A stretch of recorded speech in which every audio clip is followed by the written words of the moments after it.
Gandang umaga sa atin mga ka-backyard. Dito tayo ngayon sa ating backyard na area. Kakatapos lang natin magpakain ng ating mga alagang baboy. Ito ipakita ko po sa inyo.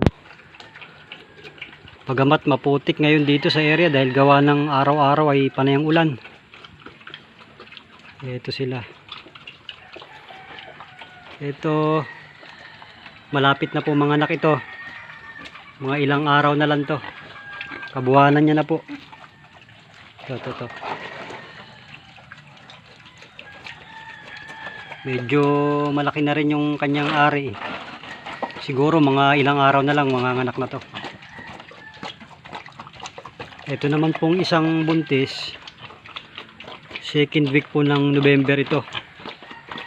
Itong kabuwanan niya. Ito. Laki na rin ng tiyan niya.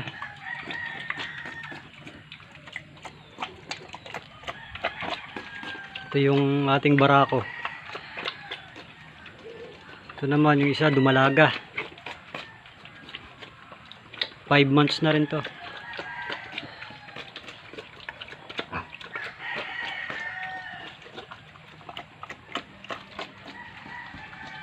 Putik lang sa area dahil panay ang ulan dito.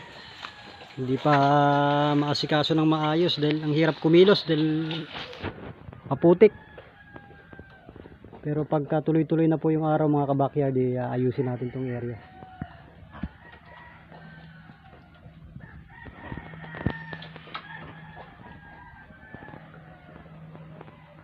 Pakita ko rin sa inyo yung aking biik. Tinali ko na po siya eh. Dito ko muna siya pansamantalang kinulong sa bahay. Habang hindi pa naman ginagawa itong bahay. So ito po. 2 months and 1 week na po ito. Simula ng kanyang pagkasilang. Makulit na rin. At malakas kumain.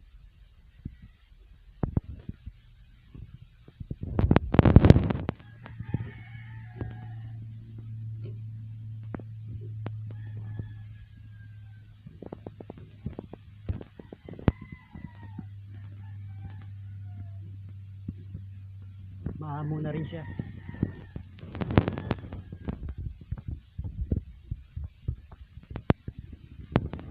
Magulo pa talaga ang area mga kabakyard.